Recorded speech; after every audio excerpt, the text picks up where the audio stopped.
Welcome back to the M&M Sports Channel. We're with Matt.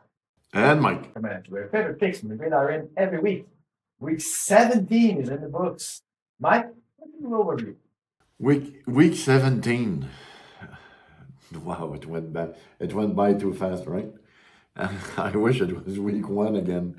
But from last week, I've never seen this. I've never seen a team so arrogant in my life. Uh, with mid-calf stupidity to Aaron Rodgers finding it was more important not to give Garrett a sack than to win the game with playoff implications. It was so unprofessional that from that team and that coach. Never thought I'd see that, but I hope this is the last time we see Rodgers in a football uniform, and I hope they take the contract away from Metcalf with his stupidity. Uh, I thought it was awful, but I also have a question for you. With 1 week remaining,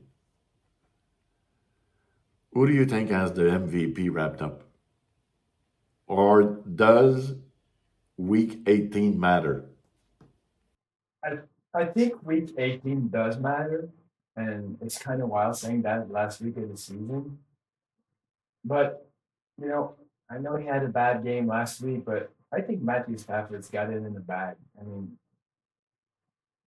he's played a great season, and I know people talk about him being carried by Puka Nakua. I understand that, but you still got to do it. You still got to throw it. And he's got the best TD to interception ratio. I think he's second in passing yards and second as well in passer rating. I mean, for me, he's earned it. Absolutely. Well, he's in the discussion, right? But I think last week hurt him a lot. And Drake May seems like he's getting stronger and stronger. Drake May has to be in the discussion, right? Well, certainly the top two options right now.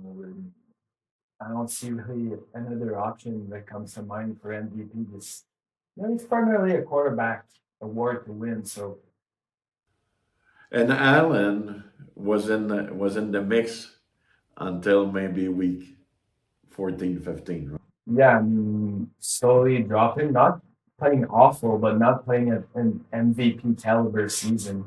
So sadly, I think Josh fell about week 14, 15, like you said. But I think right now it's between May and Stafford, and I think this week they're both playing teams, and it both matters for both teams. So they should both play to not fall in their rankings. And Patriots trying to get the number one seed. So I think we'll see both quarterback play. I think the last week of the season will decide who the MVP is, and I think both players know that and will play hard this week.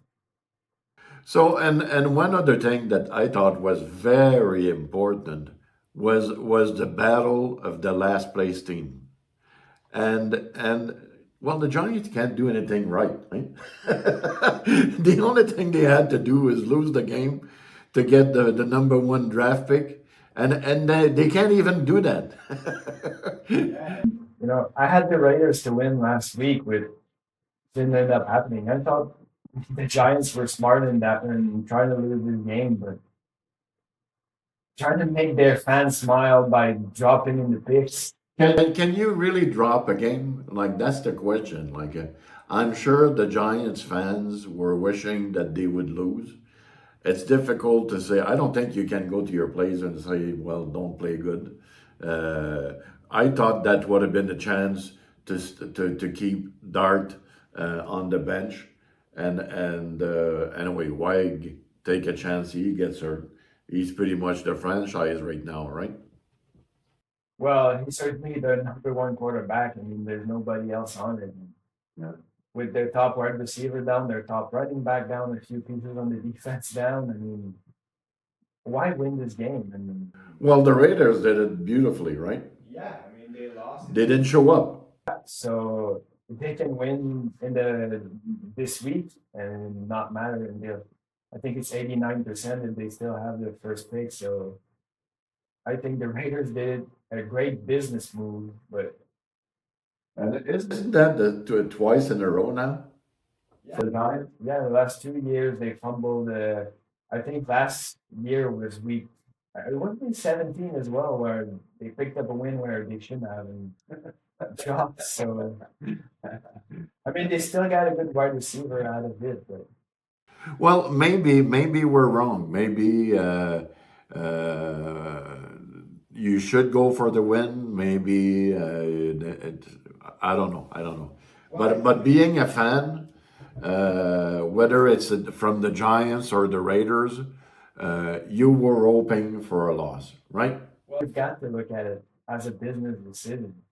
It's not about winning and losing game. It's about getting the best prospect possible. And I know we're talking pretty much a pick or two difference, but a pick or two can make or break. I mean, you don't know which player you're gonna get and what the Giants gonna go for.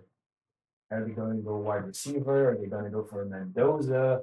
Do they have their quarterback? Do they think Mendoza will be the player? And I mean, you're just cutting options for a stupid win at the end of the season. But even if you trade the number one for the number four or whatever, you've got assets, right?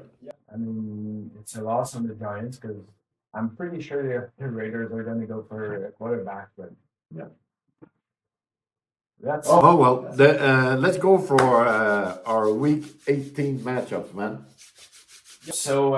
For my first pick, I'm going with Baltimore minus 3.5 to retire Aaron Rodgers, and happily we'll not have to see him again.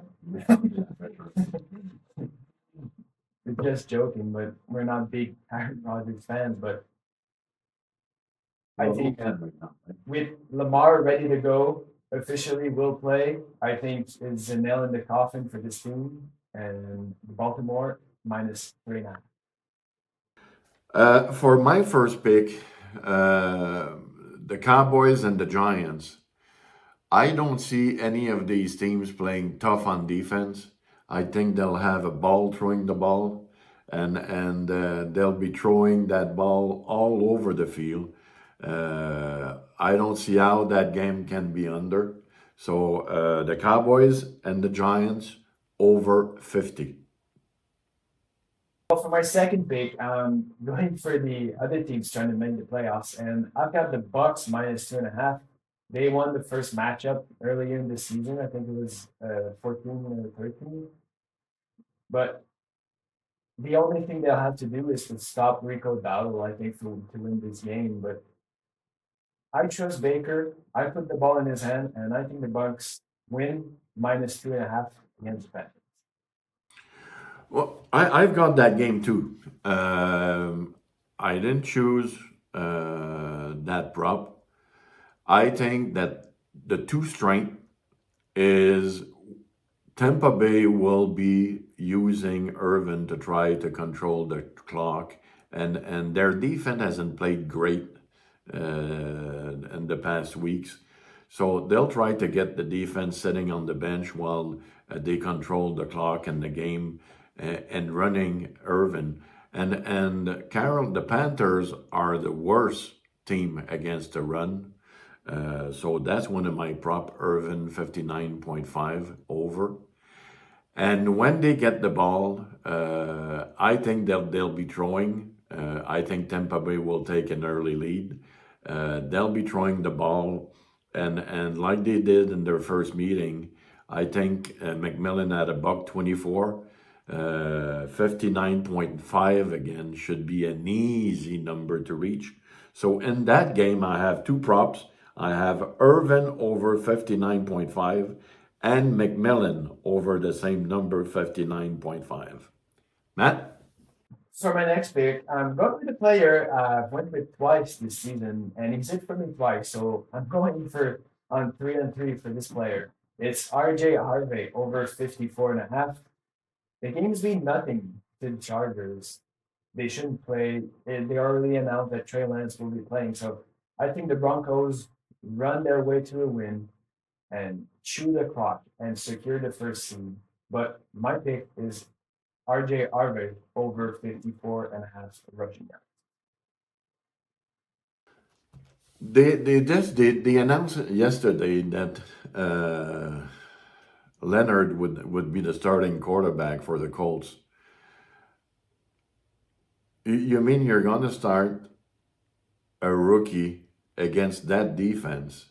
That's spelled for trouble. Like I would never spot that many points if it would have been Rivers, but with Leonard and that top D, and they need a win.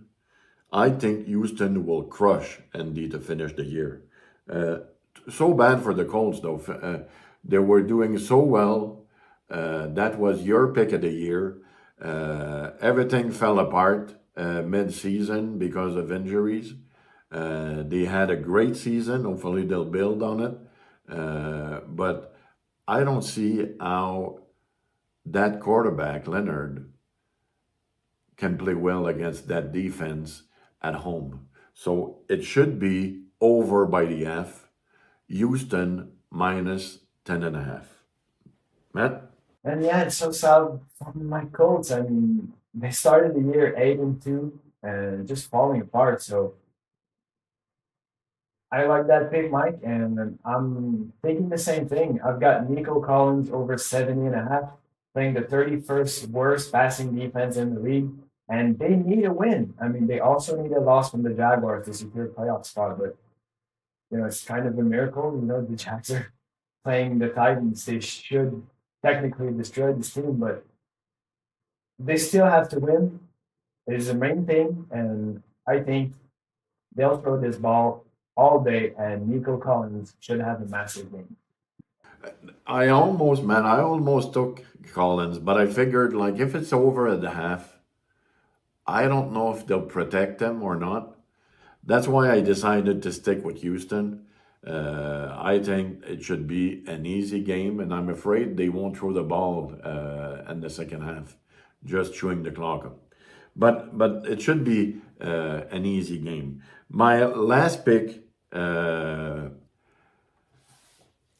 Packers and the Vikings. The Viking has been playing a lot better lately on defense. The Packers' best players will be setting for this one. They can't win anything, so they'll be playing pretty much their double A team. So I don't see the Viking missing on that one at home. So the Viking -7. Matt?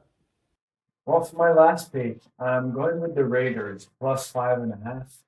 Uh, they're playing the Kansas City Chiefs, who the game does not matter, and we're not used to saying that about this team at week 18, but the game doesn't matter. Mahomes not playing. Kelsey shouldn't really play.